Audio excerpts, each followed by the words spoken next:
Which Sonic design is the best design? This is a topic as old as time itself, a topic that is debated around the clock. Like, if there's a Sonic fan out there, chances are they've participated in at least one discussion revolving around the Blue Blur's appearances. Generally speaking, I try to avoid getting involved with them, as despite how dumb it is that people can get super upset over certain Sonic designs, it's kind of a given in the Sonic community. Now, that doesn't make these arguments any less stupid, otherwise I literally wouldn't be making this video. It's just such a ridiculous topic at this point that I don't see any reason not to make this video because of how it's escalated over the years. Let me explain. So obviously, with so many people arguing over which Sonic design is best, there are going to be some people outside of that main group drawing comparison to other franchises. Basically trying to get the point across that it's a bit ridiculous for Sonic fans to get upset over Sonic designs whenever other franchises create different styles and designs all of the time with little to no lashback from fans. One example of this I found was bringing up Link designs as a comparison, but I really don't agree with this tweet. Mickey Mouse, Mario, Zelda, and so many other franchises have constantly had different styles for their series. Why is it only this bad when Sonic does it? Oh jeez, look, I don't want to be a gatekeeper and try to act like certain people aren't allowed to take part in these kinds of discussions, but if you're gonna say anything at all, at least make sure you know what you're saying is actually true. The Link's Awakening design, pictured in their tweet, was a hot topic when the Link's Awakening remake was announced, with many not being particularly fond of it. Not to mention Wind Waker's Link, which was criticized for being too cutesy and kiddie. Of course, these are the same people that go on to say the game's art style aged super well, but you know, only Sonic has to deal with this, right? Gotta fit the narrative. One of the more personally infuriating comparisons is Mario vs. Sonic, specifically because every time I've seen one of those kinds of tweets acting as though Sonic fans are ridiculously entitled for disliking certain of his designs when Mario fans are perfectly happy with his. Okay, great, cool, I'm super happy that Mario fans generally like his designs, but this comparison makes no sense for several reasons. Let's take one of the more common claims for an example.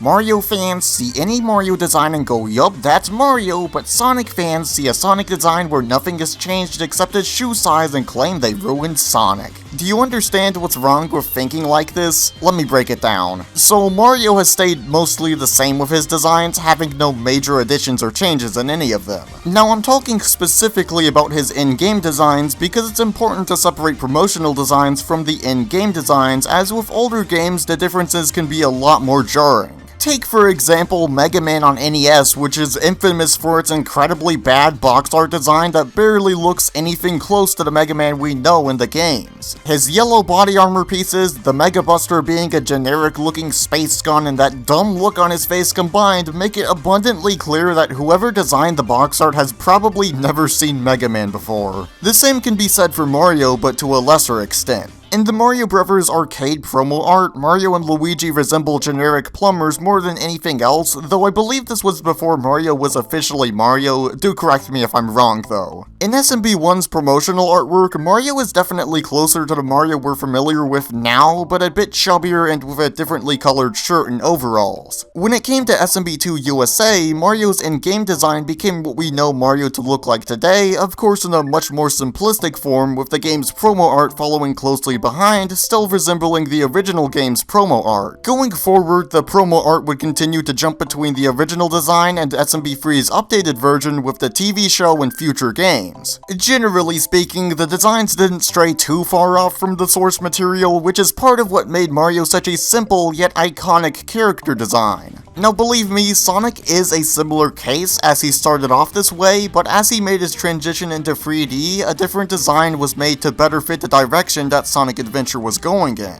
thus beginning the separation of classic and modern Sonic. This is where things get a bit more confusing, so try to stick with me here. So the modern Sonic design obviously began with Adventure Sonic being updated with the 06 design with a finalization made in Unleashed's version. This is what most people consider modern Sonic, but personally I still group Adventure's 06's and Unleashed designs together as they take after one another. Even still, it's understandable the confusion that each of these designs give off, which is my first point against the comparison between Mario and Sonic. See, Sega themselves loves being inconsistent by creating different interpretations of Sonic, the most striking example being classic Sonic. We have the American design, which Yeah, it existed, alongside the Japanese design, which was later used in Generations for good reason. Then there's Toei Sonic, used in Sonic CD's intro cutscene. Newer fans will probably remember a similar version of it being used in Mania's cutscenes. OVA Sonic is also a thing, and none of this is even mentioning his in-game designs. In the classic games, the designs never went under any drastic changes, they stayed fairly consistent for the most part. But later on, Sega's treatment of the different Sonic designs would come back to bite them in the rear. Sonic Generations was the first official separation of Sonic, making classic Sonic his own character separate from modern Sonic. Now, one could argue that this was a Sonic from the past, but in Sonic Forces they try to retcon this by calling him the Sonic from another dimension. I mean, it's no secret that the Sonic timeline and lore is incredibly messy, but this really doesn't help matters. Now, on the flip side, Nintendo has been very consistent with Mario. One of the only times they tried to treat a design like a separate character was with the Paper Mario series, but they weren't going off creating 100 different promotional and in-game designs for that version of Mario. No, the biggest change they made with Paper Mario's design